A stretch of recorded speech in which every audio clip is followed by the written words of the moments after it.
A doutrina do livro do Apocalipse, capítulo 11, parte 03, dia 9 de setembro de 2025.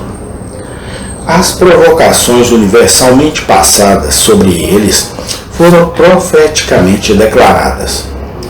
Você se tornará um espanto, um provérbio e um provérbio entre todas as nações para onde o Senhor te conduzir.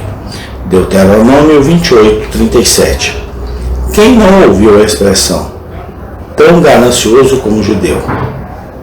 Quando um homem leva melhor sobre outro por meio de negócios complicados, tornou-se costume em todo mundo de língua inglesa dizer, ele me judeou. Literalmente, ele se tornou um provérbio. Sua sobrevivência, apesar de todos os esforços dos homens para exterminá-los, foi divulgada. Quando eles estiverem na terra de seus inimigos, eu não os destruirei totalmente. Levítico 26, 44. A preservação de sua distinção nacional foi expressamente prevista. Eis que o povo habitará sozinho, e não será contado entre as nações. Números 23, 9. Embora espalhados por toda a terra, eles ainda subsistem, não assimilados pelos gentios, como um povo distinto. E assim podemos continuar. Que o leitor tenha cuidadosamente em mente que todos esses anúncios prévios foram feitos há mais de 3.000 anos. Tais previsões manifestamente tornam a impostura fora de questões. Elas devem ter sido inspiradas por Deus. Chamamos agora a atenção para o que é central na profecia, a saber, a incrível descrição fornecida do Messias muitos séculos antes de vir a esta terra. Um retrato completo dele foi desenhado com antecedência. Um artista inspirado após o outro, acrescentando novos detalhes, até que a imagem estivesse completa. Os profetas, com um consentimento, deram testemunho do Senhor Jesus Cristo, de modo que nada de notável aconteceu com ele, e nada de grande foi feito por ele que eles não previram. Essas profecias estavam nas mãos dos judeus e traduzidas para o grego gerações antes de seu nascimento. E eram tão conhecidas que o apóstolo Paulo pôde dizer ao rei Agripa que ele não ensinou nada do que os profetas e Moisés ensinaram. Deve vir que Cristo padecesse, que ele fosse o primeiro a ressuscitar dos mortos. Atos 26, 22, 23. Assim, o cumprimento corresponde exatamente às previsões feitas muito antes, pois agradou a Deus fornecer uma descrição tão exata do Messias que sua identidade deveria ser indubitavelmente estabelecida quando ele apareceu entre os homens. E assim os judeus foram condenados por seus profetas por rejeitá-lo. O caráter sobrenatural da humanidade de Nosso Senhor foi declarado quando foi dito que ele deveria ser a semente da mulher. Gênesis 3,15. Não gerado por um homem, concebido e nascido de uma virgem. Isaías 7,14. Em Gênesis 9, 25 a 28, foi dado a conhecer por qual dos 3 filhos de Noé o Messias deveria nascer, a saber, Sem, pois Deus habitaria em suas tendas.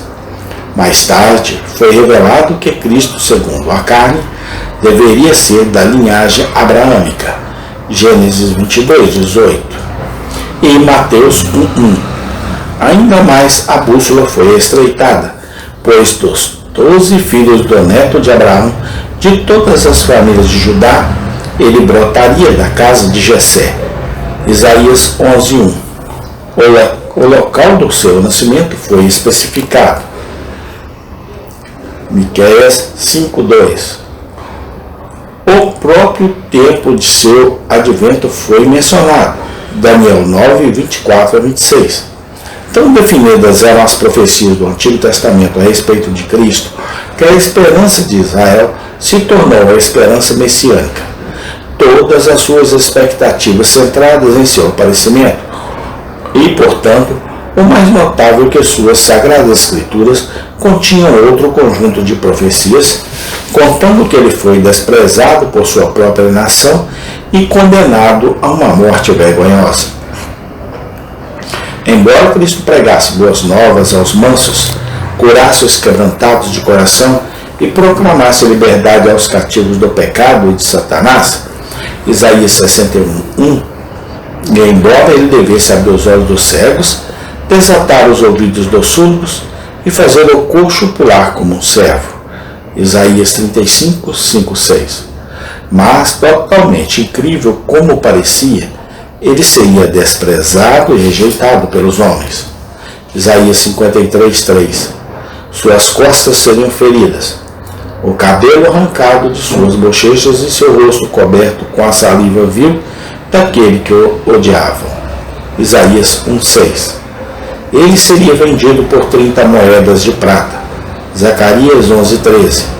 Levado como um cordeiro ao matadouro, tirado da prisão e do julgamento, cortado da terra dos viventes, Isaías 53:8.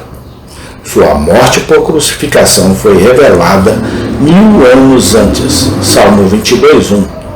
Assim também, ele sendo crucificado com malfeitores, Isaías 53:12, ele sendo ridicularizado na cruz, Salmo 22:7-8, ele sendo oferecido vinagre para beber, Salmo 69:21, bem como os soldados jogando por suas vestes, Salmo 22:1 e 8. Foram todos descritos.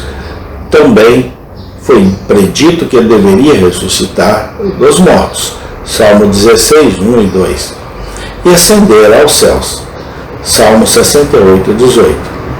Mas talvez a característica mais notável dos profetas a respeito de Cristo seja seu caráter paradoxal. Ele deveria ser a semente de Davi, que deveria proceder de suas afeições, segundo Samuel 7:12, e ao mesmo tempo ser o Senhor de Davi, Salmo 110:1. Ele deveria ser tanto o Filho do Homem, Daniel 7:13, quanto o Deus poderoso, Isaías 9:6. Homem de dores e experimentados no sofrimento, Isaías 53:3. Mas ungido com óleo de alegria mais do que seus companheiros, Salmo 45:7 e Salmo 42. Mas ferido por Deus e aflito, em uma passagem foi anunciado: você é mais formoso do que os filhos dos homens, Salmo 45:2. Em outra, seu rosto foi tão manchado mais do que qualquer homem, Isaías 52:14. Foi dito que o Messias será exterminado e nada terá, Daniel 9:26. Margem. Mas do aumento do seu governo e da paz não haverá fim, Isaías 9:7.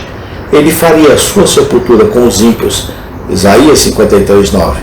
Mas seria mais alto do que os reis da terra, Salmo 89:27.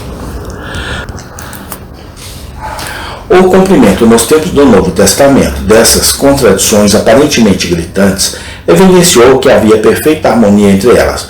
No entanto, não é evidente que tais inconsistências aparentes como essas já foram inseridas em uma impostura. Agora submetemos ao leitor cético que o cumprimento de todas essas profecias demonstrou a origem divina do livro que as contém. Amém. Tem continuação.